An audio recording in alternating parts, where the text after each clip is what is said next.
Noah's story explains God's plan for humanity through Noah's family and his ark, which saved them from the flood. Adam's sin brought a curse upon humanity, but it did not bring an end to creation. As humans began expanding, they bore the fruit of sin, gaining knowledge. Now God reveals his plan for humanity through Noah. Noah came 8 generations after Adam. During his time, the population increased, and so did sin and violence.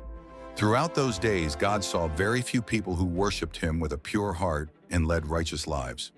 A few humans saw God's presence closely. They walked with God and had the same relationship with him as Adam did in the Garden of Eden. They pleased God, but most of humanity lived outside of God's presence, which caused God to regret creating them. Noah was a righteous man, and he walked with God. It was God's time to raise his people as prophets and workers in bringing forth a holy nation, to live with him as he had purposed in the Garden of Eden.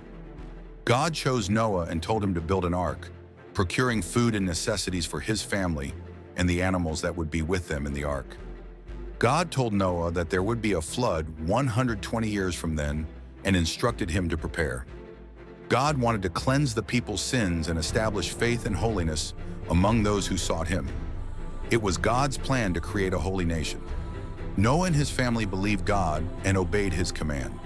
They worked together to build the ark according to the directions God had given Noah. They made everything ready for the appointed day, as God had commanded them. God spoke to the animals and led them into the ark. All the birds and animals gathered within 7 days, and the ark's doors were shut. Heavy rain began to fall and started filling the earth. God caused rain from the heavens. Many believe it was a celestial rain caused by the earth hitting a large massive water cloud in the universe. The waters prevailed 15 cubits upward, covering all the mountains on earth. It rained for 40 days and 40 nights until it finally stopped.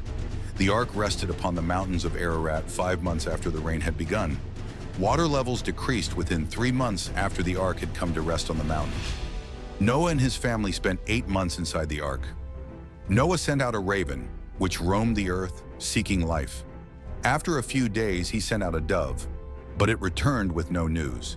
He sent the dove again, and this time it brought back an olive leaf, a sign of life.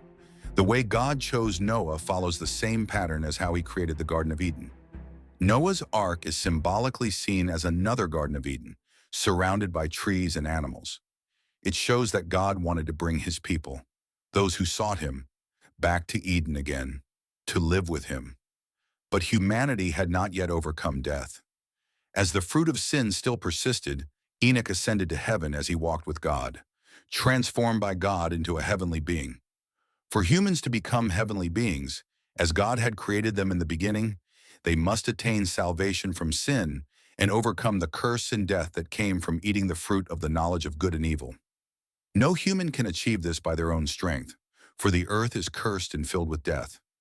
God's plan was to wash away the curse and remove death from those who sought him, creating a way out of the curse. God provided a way for humans who obey him.